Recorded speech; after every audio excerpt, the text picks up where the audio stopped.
Good morning everybody.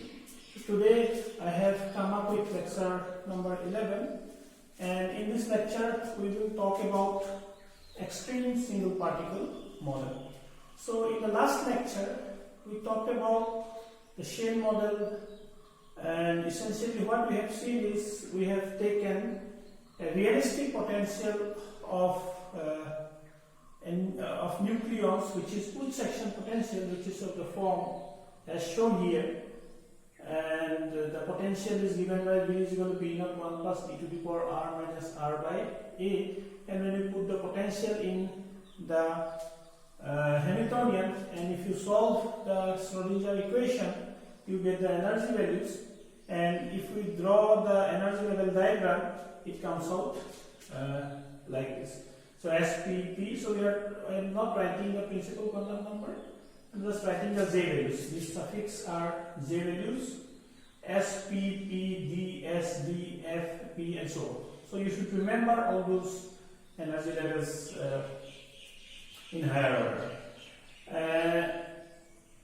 So this is, and we saw that when I put, so here a maximum of 2 nucleons, 2 protons or 2 neutrons can be accommodated because J is half. Here at P3 by 2 level, maximum of 4 numbers of protons and neutrons can be accommodated because J is 3 by 2. So twice J plus 1 will give you the occupancy, and so on. Here you can accommodate 2 and so on. So when I accommodated the nucleons according to the J values, we saw that we could match the magic number. And we have seen that this is our first shell, this is our second shell, this is our third shell, this is fourth shell, this is fifth shell, and so on. Now when you accumulate it, you will see that when the shell closes, you get the magic numbers.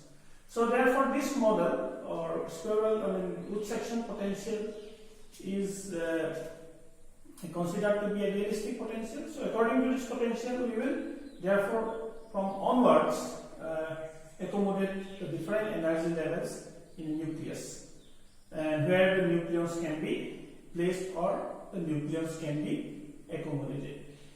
Now this now as I have told you that these are the energy levels in ascending order. Now suppose you have a nucleus, oxygen nucleus for example, oxygen 16, and oxygen 16. So you have 8 number of protons and 8 number of neutrons. Now how can you accommodate this 8 number of protons and 8 number of neutrons in the possible energy levels? So to do that, what we will do, so we will first draw the energy level diagram. So this is S, and this is S half, this is P 3 by 2, this is your P half, then this is your D 5 by 2, then your S half, and this is enough for oxygen, I think. Okay, and so on. So this side we will put the protons, and this side we will put the neutrons. Right? And in a single level 4 can be accommodated because these are defined particles, but in a single level, in a single state, not more than 2 particles can be accommodated, as explained by Pauli's substitution principle. So in this level, S half, J value is half, so maximum of 2 neutrons and 2 protons can be accommodated because 2J plus 1 is what is our occupancy. So J is half, that means you will get maximum of 2 numbers of neutrons. So here you put 2 number of neutrons. We are talking about oxygen nucleus, oxygen 16. Here you put 2 number of protons. Right? Then you put here how many neutrons can be put? So P 3 by 2. So 4 neutrons can be put. 1, 2, 3, 4. Similarly 4 protons can be put. 1, 2, 3, 4. So 1, 2, 4, 6. So in P half, So maximum of 2 can be put, 2 can be accumulated and 2 can be accumulated. So you see, so total number of protons is 8, 2, 4, 6, 8. Total number of neutrons is also 8. Right? And this is how we fill up the energy levels by the nucleons. That means by the protons and neutrons of that nucleus. Now what I would like to emphasize here is that, so can we predict using this model or using this shell model, this has come from shell model, can we predict some experimental observations related to different nuclei? And we have been talking about nuclear spin and all. So I told that spin and parity are two quantities which can be explained experimentally. Magnetic movement can be obtained experimentally, and so on. So spin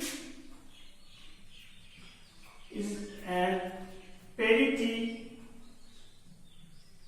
then magnetic movement. So these all can be calculated experimentally.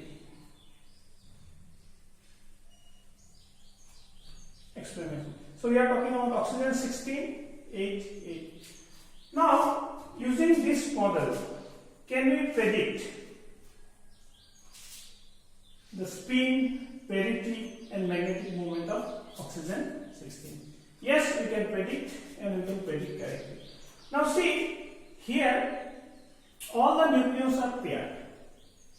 When the nucleons are paired, and we have seen in semi-empirical mass formula that pairing reduces the energy. So all the nucleons are paired in such a way that the energy of the nucleus is reduced, and this is what nature wants.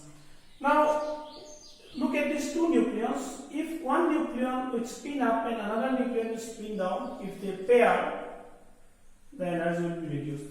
Similarly, these two nucleon, this nucleon is J1 suppose, and this nucleon is J2 suppose. So J1, J2 both are half because it is in half state, J half state. So if you get total J, how do you get total J? By combination of J1 and J2. So if you do that, so half plus half, 2 half minus half. So if you add them up, what you get is half plus half is 1, half minus half is 0. So 1 and 0. So the J will be 1 and 0 here. And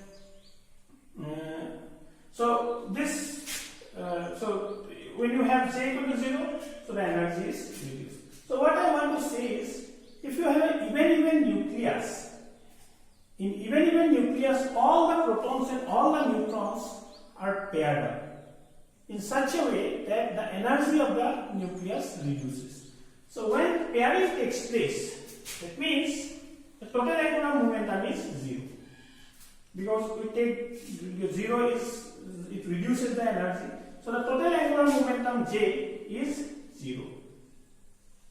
Alright?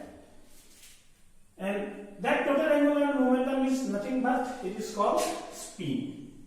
We discussed it in deuteron. So spin is nothing but a combination of orbital angular momentum and spin angular momentum. So this is called J, and J is nothing but the spin. So when we talk of parity, so therefore for every even nucleus in ground state, the total spin of the nucleus is 0, and this is oxygen. In case of oxygen, it is found that experimentally that the spin is 0. So we can say that since all the nucleons are paired up, so therefore the total spin is 0, or total angular momentum is 0. What about parity? So parity, if you look at parity, so parity will come out to be always positive for even nucleus. Alright? Why it comes out to be parity? Because if you want to find out the parity, and the rule for parity determination is positive parity and positive parity, if they combine, they will give you positive parity. Alright. Number 2, positive parity and negative parity, when they combine, it will give you negative parity. And last one, negative parity and negative parity, when they combine, it will give you positive parity. So positive, positive, positive, positive, negative, negative parity result in this, and negative, negative, positive parity. Now, if you want to find out the parity anywhere in each of the states, what you see, and we also know that parity is positive for L even, and parity is negative for L odd. Now look at the here. So 2 neutrons or 2 protons, so neutrons P. So what is L? For P, L is 1 even. That means the parities are negative. So negative, negative parity will give you positive parity. So therefore, similarly here, so P, so all are negative parity. So negative, negative, positive parity. Again negative, negative, positive parity. Positive, positive, positive parity.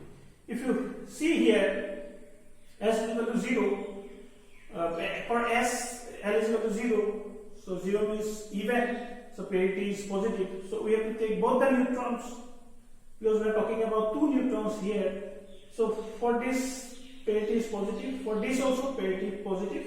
So positive parity and positive parity will give you positive parity. So wherever you look, wherever you see, whichever energy level you consider, you will always find that the parity comes out to be positive. So therefore, for even nucleus, the spin, the nuclear spin is always 0 and parity is always positive. Alright? So we can write it down. We can write it down this way. That for all even nuclei, spin is 0 and parity is positive, and therefore magnetic movement, which is another experimentally observed, which can also be observed experimentally, magnetic movement is also 0. Spin is, we also write angular momentum, so total angular momentum. So total angular momentum is nothing but spin of the nucleus. Right? So for all even nuclei, therefore spin is 0 because of pairing. Parity is always positive, that is because of pairing also, and magnetic movement is 0. So wherever you have an even nucleus, that means if the nucleus has even number of protons and even number of neutrons, then that nucleus will have 0 spin or angular momentum and positive parity and 0 magnetic movement, and which is found experimentally also. So therefore we can say that when we try to fit it in our shell model and define energy levels, we will say that the pairing takes place among the nucleons, and because of pairing the energy reduces, and that why energy reduces? Because nucleus wants to be in a state of minimum energy, so pairing leads to decrease of energy, reduction of energy, and therefore the spin is 0, parity is positive, and magnetic movement is 0. So this is for even nucleus. So that means that the cell model can give you a very well result, very good result with the experimental result. Okay. Now let us see for odd or even odd nucleus. For even odd nucleus, and let us see whether we can predict using this shell model the spin and the parity, downstate parity for those nuclei or not. So let us now take even odd nuclei. So even odd nuclei means either proton is if proton is even, then protons are even, neutrons are odd, and if protons are odd, then neutrons are even. Or we can also call it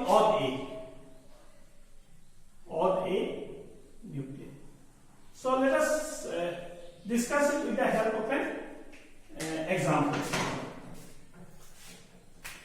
Odd A nuclei. So we want to predict the spin and parity of odd A nuclei or even odd nuclei using the concept of shell model. Alright. So let us take first nitrogen 15. So nitrogen has 7 number of protons, so therefore 8 number of protons. Now let us put all these nucleons in the energy levels. So the energy levels, as I told you, it should be according to the shell model. So let us take, this is suppose your S half. Again, I am not writing the principal quantum number. S half. Then this is your P 3/2. This is your P half. Then D 5/2. Then 2S half or S half, and D 3/2. Okay. So let us take this side as proton and this side as neutron. Now how many protons? So you have 7 number of protons. So here maximum of 2 protons can be accommodated because J is half, 2J plus 1. Here 3/2, so 4 protons can be accommodated. And so 6 and 7. So here you put 1. So for neutron, here 2 neutrons can be accommodated. Here 4 neutrons can be accommodated, and here 2 neutrons can be accommodated. So 1, 2, 3, 4, 5, 6, 7, 8. Alright. 1, 2, 3, 4, 5, 6, 7. Alright. Now, except this proton, in this case, nitrogen 15, except this proton, all other nucleons are paired up.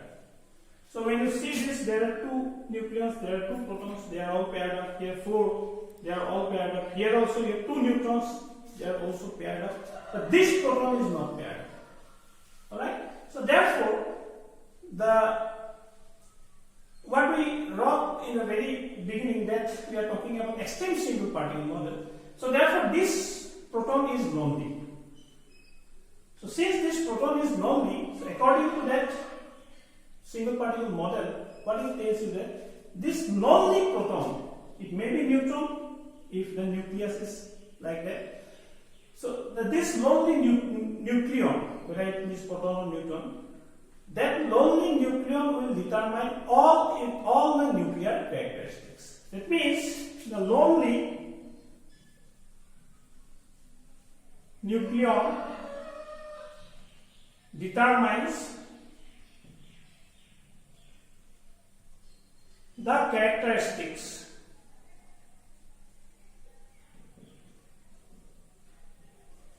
of a nucleus. That means here this proton is lonely or alone, it cannot pair up with anything, any neutron or a nucleon. So therefore this proton should give you the characteristics of this nitrogen nuclei. When you say characteristics, it means spin, parity, angular moment, parity, then magnetic moment, quadrupole moment, so on. So we will not discuss magnetic moment and quadrupole moment. So we will restrict our discussion to spin and parity. Alright? So that means for nitrogen nucleus, nitrogen 15, so since this proton is alone, so this proton should give you, or this proton should be able to tell you about the spin and parity of this nucleus. That is what is extreme single particle model. Now let us see what is the spin. So all are paired up, all other nucleons have 0 spin because these are all paired up. Now this is lonely. So the spin of this proton will be the spin of the nucleus. The parity of this lonely proton will be the parity of the nucleus. So what is the spin of this proton? So the spin of this proton, J is half, So spin is therefore half. Spin means we are talking about nuclear spin, that means J, total angular momentum. Alright? So half. And what is parity? So what is parity? So parity is, so this P is in P state. So for P, L is equal to 1, that means odd. And when L is odd, parity is negative. So parity is negative. So therefore J pi, that means spin parity is half negative. And that is what is observed experimentally. So experimentally, it is found that nitrogen 15 has a spin parity of half negative. Theoretically also, using shell model, we are able to obtain the spin parity to be half negative. Alright? So because this is the lonely proton, so lonely nucleon, so this lonely nucleon should give you the spin parity. Where this lonely nucleon is, it is in P state. So for P, L is equal to 1, that means L is odd. So since L is odd, parity is negative. And since J is half, so J is nothing but the total angular momentum, or the total angular momentum is called spin, so spin is half. So half negative is the spin parity for this nitrogen nucleus. And it fits very well with the experiment. Experimentally also we find half negative. That means the extreme single particle model is working very good here, right? So now let us take some other examples, other even of nuclei. So let us take oxygen 15, 8, 7. Okay. So proton number is 8, neutron number is 7. So this is S half, then P3 by 2, then P half, then D5 by 2, then S half, then D3 by 2, and so on. We don't need more than that. So this side you have proton, this side you have neutron. So you have 8 number of protons. So in S level 2 protons, in P level, so 3 by 2, J is, so twice J plus 1, 4 protons, 1, 2, 3, 4. Then we have 2. Alright, it's okay. So 2, 4, 6, 8. So we have accommodated all the protons of oxygen 15. Now come to neutron. So here 2 neutrons, here 1, 2, 3, 4. So here 1 neutron. Alright. Now for oxygen 15, this neutron is alone, this neutron is lonely, so therefore this neutron should give you the spin parity for the nucleus. And what would be the spin parity for oxygen 15? Spin is, so here J is half, so spin is half, total angular momentum is half, and parity is, it is in P state, so L is 1 odd, so parity is negative. And this is what we find experimentally also. So that means the experimental result and the results we are obtaining from this shell model is correct. So therefore this extreme single particle, that is why it is called extreme single particle. That single nucleon determines the nuclear characteristics. So therefore so far it is working well. Now let us take another example, oxygen 17. Oxygen 17, 8 and 9. So 8 and 9, right? So let us do it here only.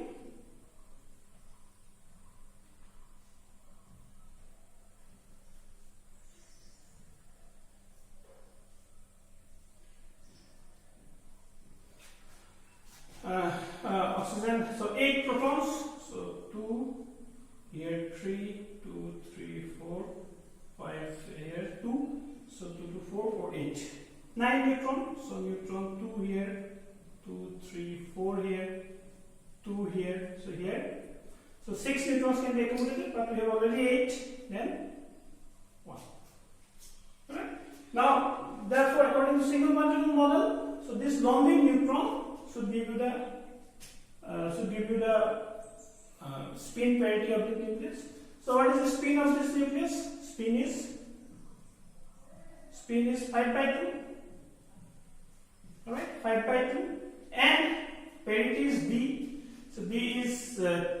is 2, that means L is even, so therefore parity is positive. So for oxygen 17, the spin parity is 5/2 positive. So experimentally also we find spin parity for oxygen 17 to be 5/2 positive. Alright? Okay. So what about carbon 13? Carbon 13, 6 and 7. So what about carbon 13? So carbon 13, so proton number is 6, so here we have already filled up 6. Neutron number is 7. So till here we have 6 and 7. So spin parity should be how much? This lonely neutron should give you the spin parity. So half. So spin parity is J pi for carbon 13 is half. So p state is negative. Alright. Let us take two more examples to explain and to understand what is that, what is extreme single particle model. So let us take another example of silicon 27, 14. So neutron number is 13, right? So it is even odd nucleus. So there will be one nucleon which will remain free, which will be unpaired, which will remain unpaired. So therefore that nucleus will give you the spin parity of the silicon nucleus. So let us do that. So S half, then P 3/2, then P half, then D 5/2, then S half, then D 3/2, and so on.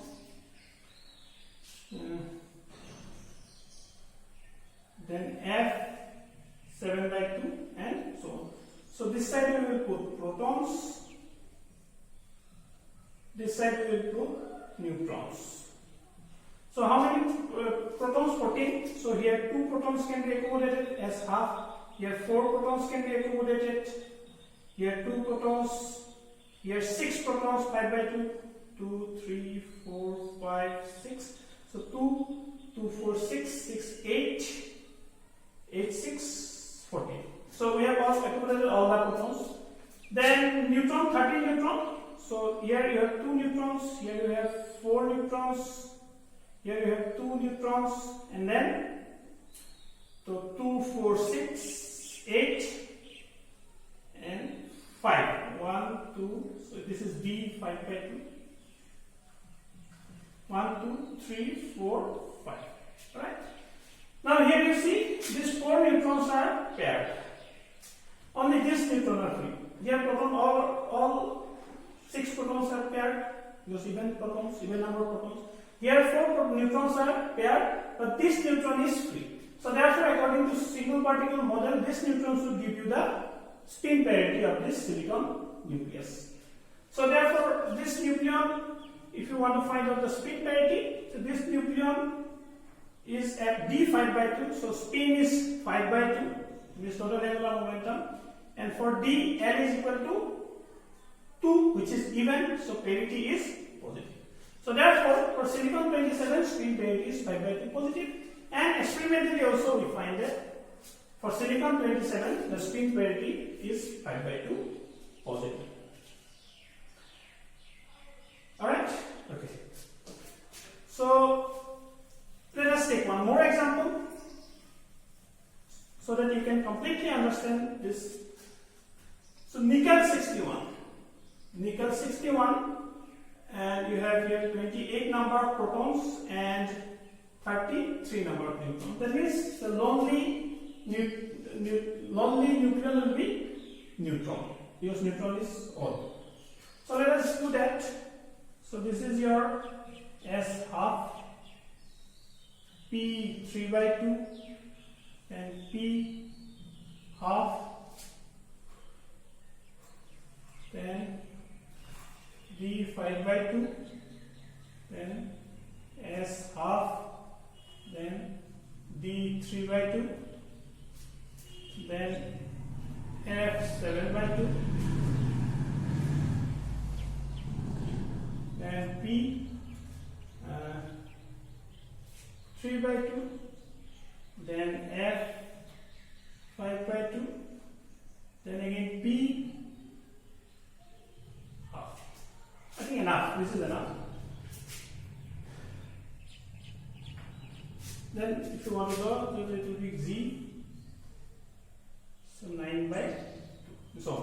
So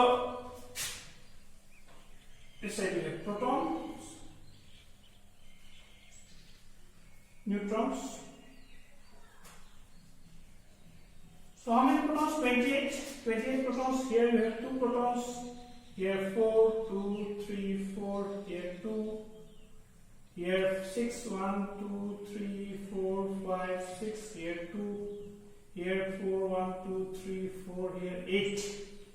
1, 2, 3, 4, 5, 6, 7, 8. So let us say how many? 2, 2, 4, 6, 7, 8, 9, 10, 11, 12, 13, 14, 15, 16, 17, 18, 19, 20, 28.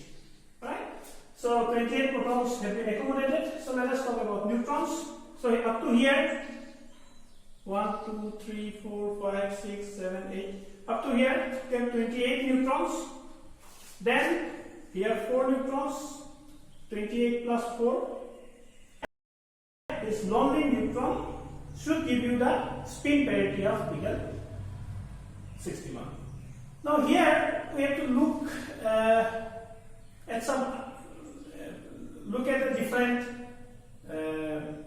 prospect, and that is suppose if you take, so here you have 6 neutrons, so we write it like this, 6 neutrons. Here you have 4 neutrons. 1, 2, 3, 4. Now what we want to do here is that we want to take 1 neutron from here to here. So when you take 1 neutron from here to here, here you are breaking 1 pair, and here you are making 1 pair. Alright. Now if you do that, so this neutron is alone. That means this neutron should give you the spin parity. If you do that, if you consider this neutron, so this lonely neutron is in 3 by 2 state, P 3 by 2 state, and for P parity is negative. So if you do that, we get J pi is equal to 3 by 2 negative. And in fact, that is what happens here. Why? You see, what we are doing here? Basically we are breaking a pair, and when you break a pair, energy increases. Alright, and when you make a pair, you actually save energy. Alright, so therefore what we do here is that, so when you make the pair here, in F state, and for F, L is how much? SP, D, F, L is 3, and for P orbital L is equal to 1. Now when you make the pair in higher L, then reduction of energy is more as compared to when you make the pair in lower L values. That means if this neutron would have been here, so this neutron is making pair with this. It is reducing energy. This neutron, we are talking about this neutron. So this neutron is making pair with this neutron. That means this pairing is reducing energy. Alright? Now what we are doing, we are taking this neutron to here, from here to here. So here also it is making pair with this neutron. In that case also, energy is reducing. Now in which pairing done in P state or pairing done in F state, reduction of energy is more. And it has been found that the reduction of energy is more when pairing takes place in larger L values, in a state where L value is more. So therefore here the L value is more. So when this neutron makes pair with this neutron, so reduction in energy is more. That is what nature wants, that is what the nucleus wants. So therefore, this is an exception. So what happens here, instead of this nucleon giving you the spin parity, what happens is that one neutron breaks from here. A pair breaks from here and it makes pair in F5 by 2. So therefore this neutron now is free or lonely. So therefore this lonely neutron is giving you the spin parity of this nickel 61. So So therefore, what we have so far discussed is that we have talked about extreme single particle model, which is that for odd A nuclei or even odd nuclei, so you will always have a nucleon which remains unpaired, and that unpaired nucleon should give you the spin parity or the nuclear characteristics of that nucleus, which is what is happening. We are only talking about spin and parity, and we are finding very good results, with little exception for nickel 61, but single particle model works. Alright? Okay. So next we will continue this and we will talk more about this extreme single particle model, and we will see that how it fails or where it fails. So we will do that in the next lecture. Thank you.